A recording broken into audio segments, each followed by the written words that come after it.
guy at GoDaddy, wonderful compatriot that we've been doing stuff almost for 10 years.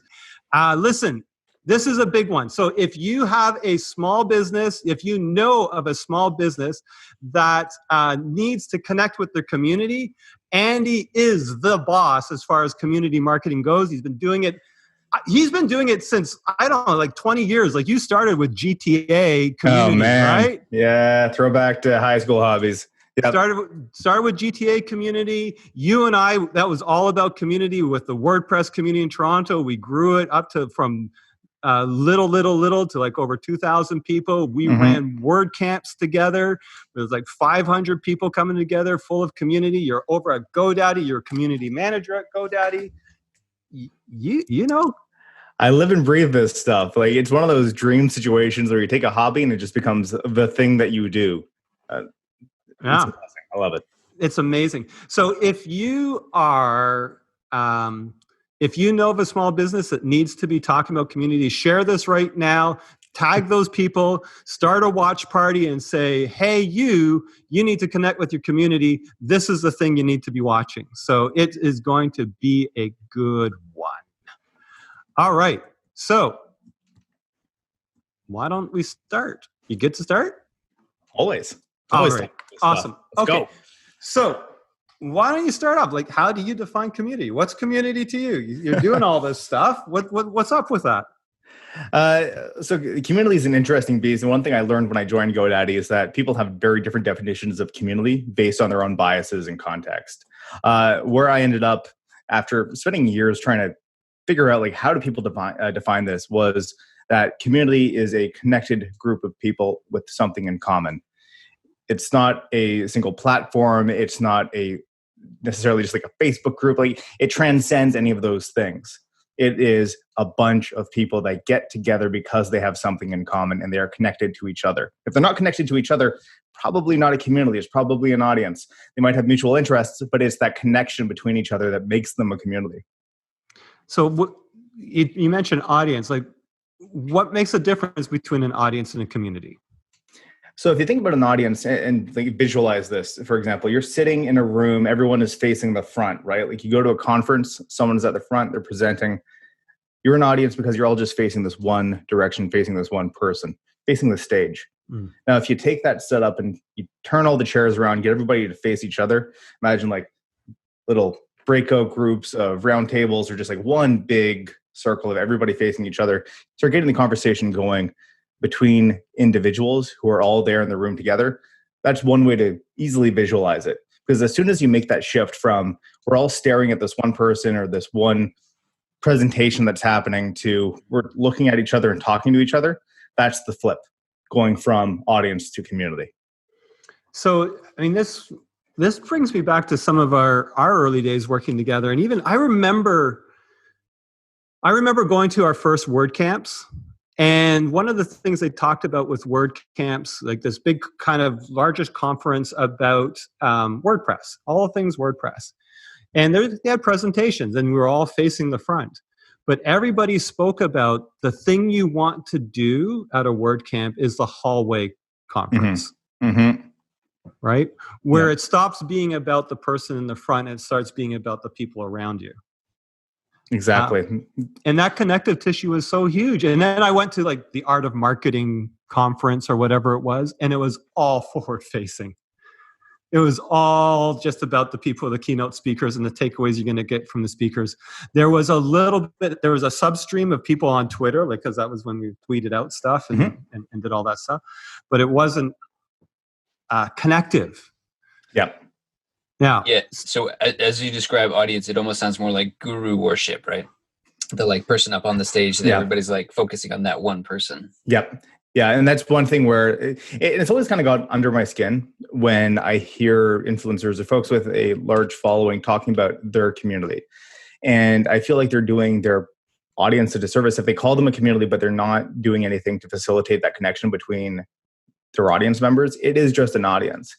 And there's another piece too that is more temporal. It's about time. So an audience is like it can be a singular moment in time. But like once the show is over, once the performance is over, the influencer or whatever goes away, the guru goes away, what are you left with?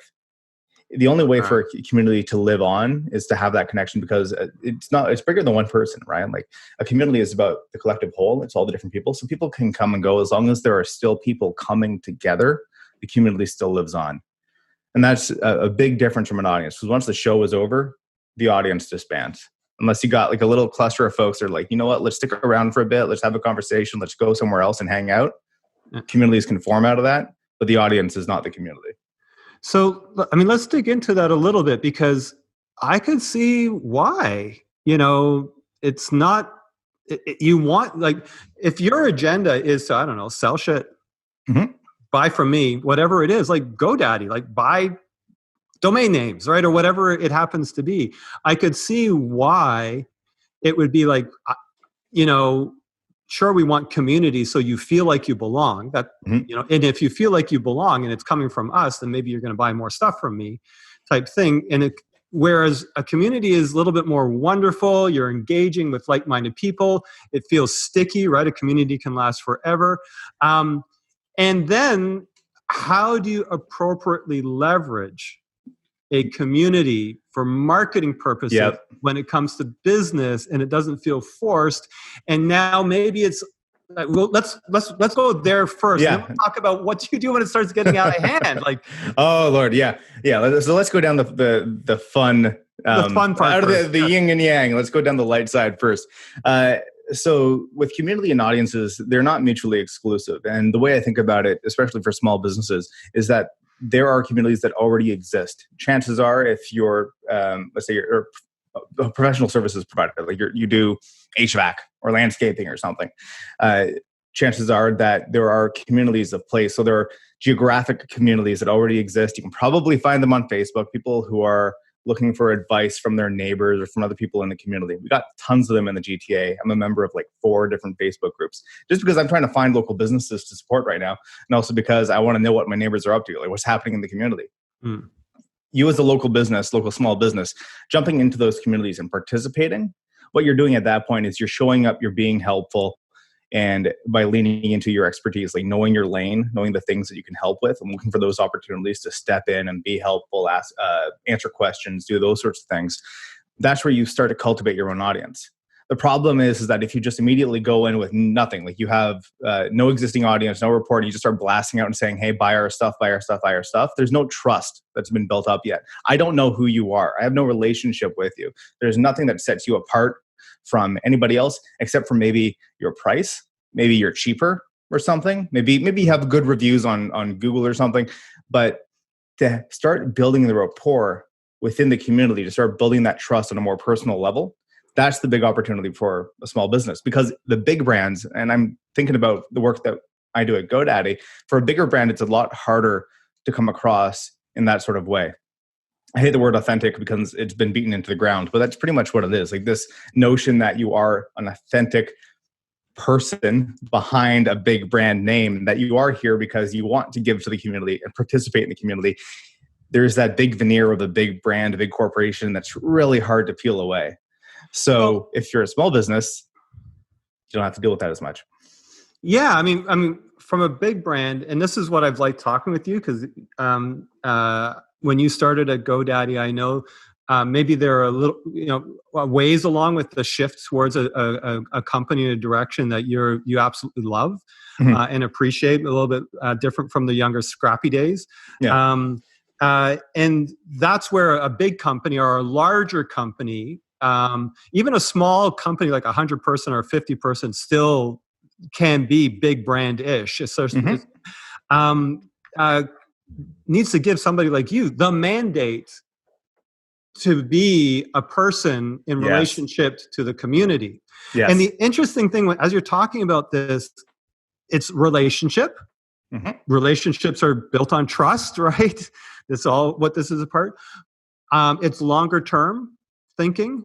And when I think about small businesses, especially, sometimes, especially when it gets personal, they start to think the way a negative big brand does. Like negative big brands are all about policies and sorry, I can't give you a refund because yeah, your case sounds legit, but I don't have the ability to do this. Yeah. All of Protocol. that kind of stuff, the protocol stuff.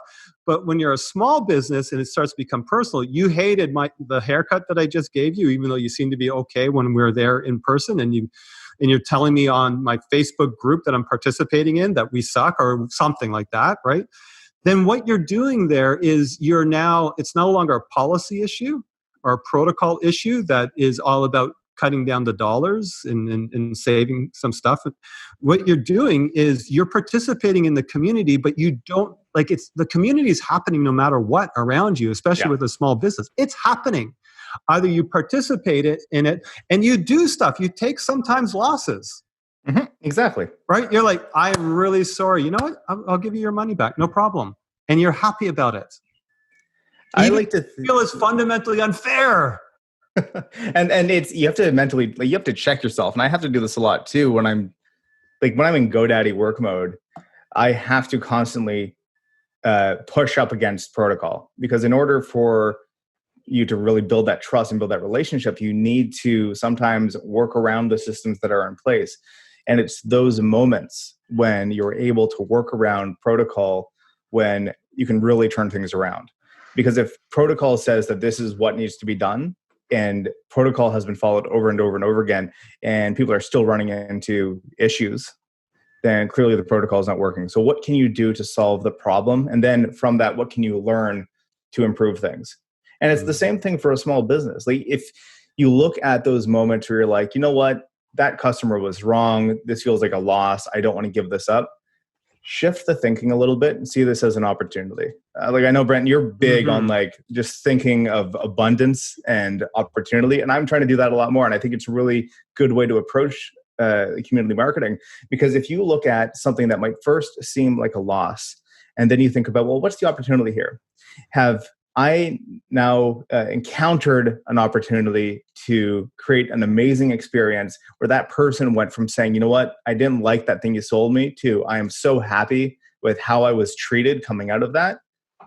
More likely to get positive. I just think of it as like good karma. You're more likely to get positive ramifications from that, from someone who has a bad experience and they want to go and badmouth you. Yeah. So there's, I tell this to our clients all the time. I believe in it so strongly.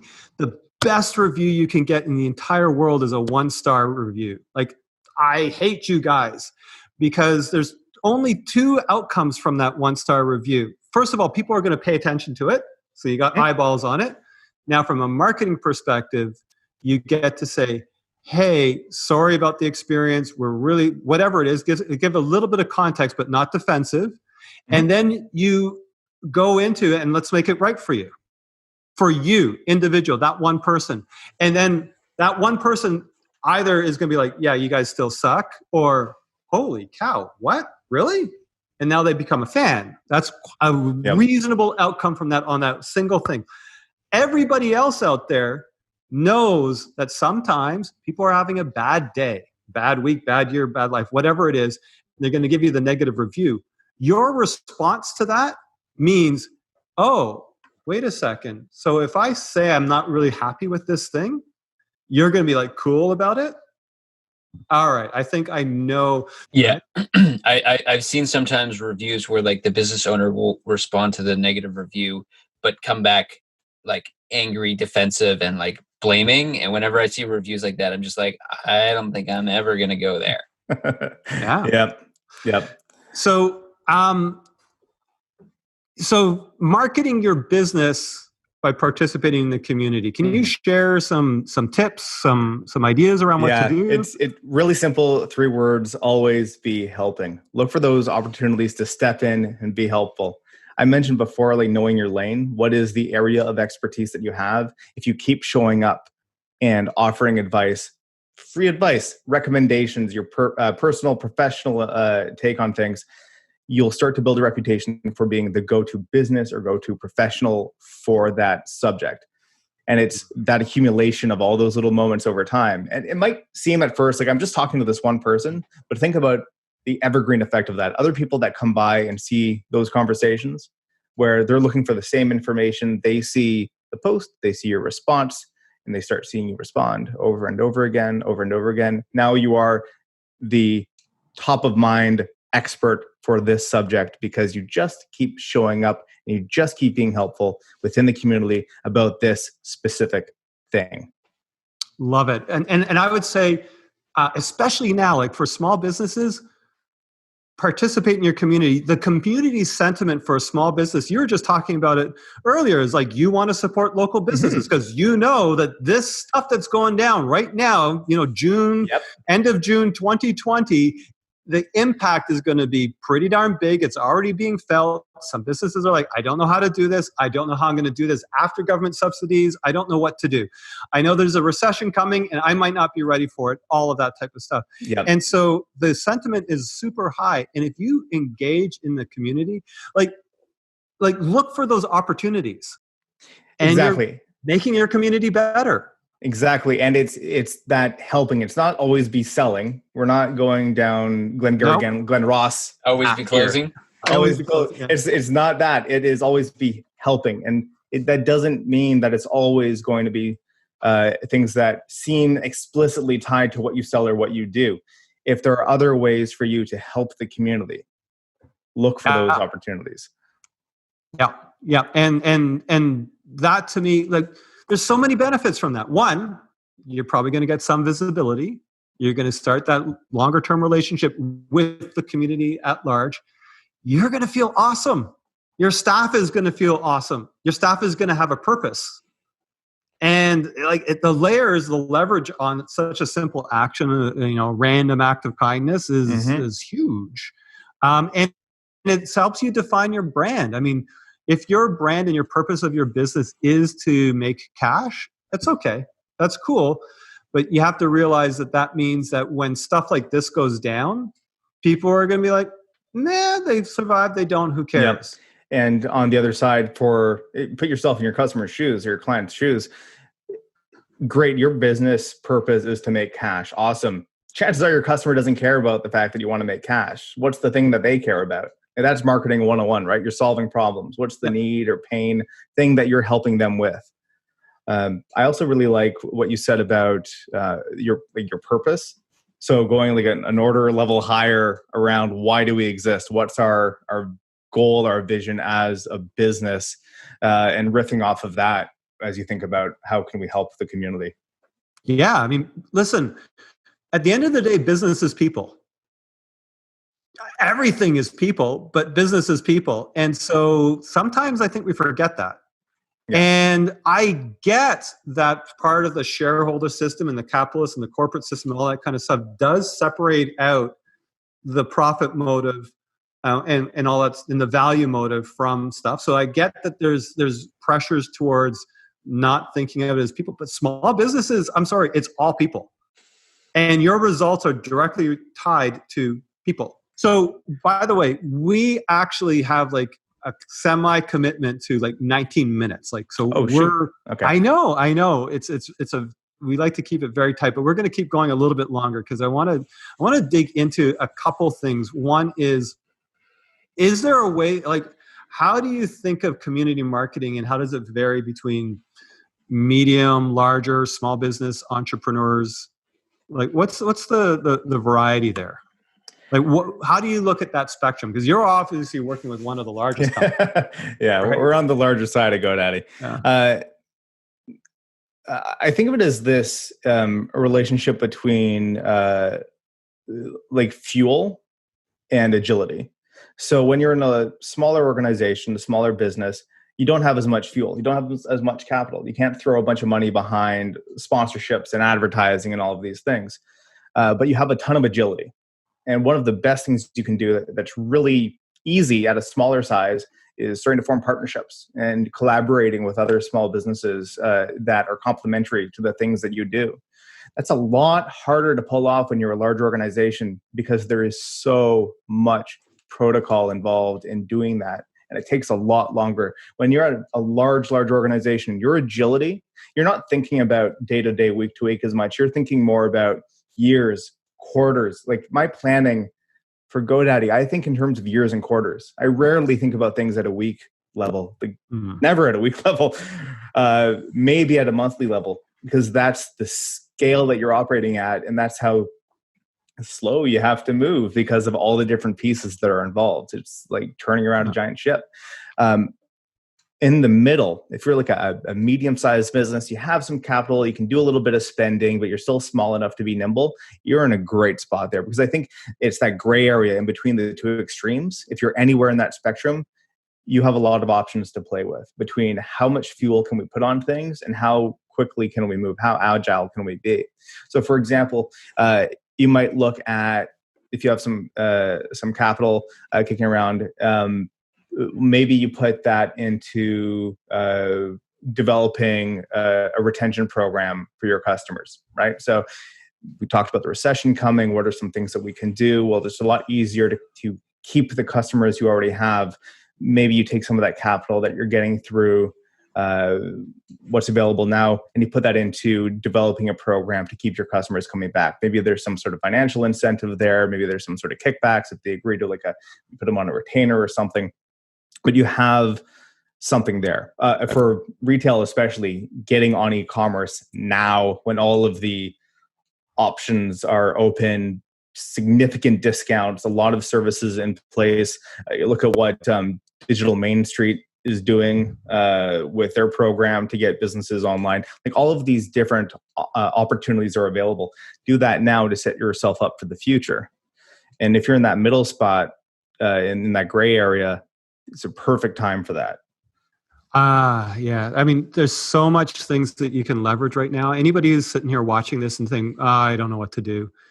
There are so many resources. Digital Main Street's a good one. Toronto has this Shop Here program. I think it's going to be expanding across Ontario, where basically you get a free e-commerce website and you get somebody that helps you set it up. Shopify gives it to you free for a few months, and a few other things. It's really pretty cool.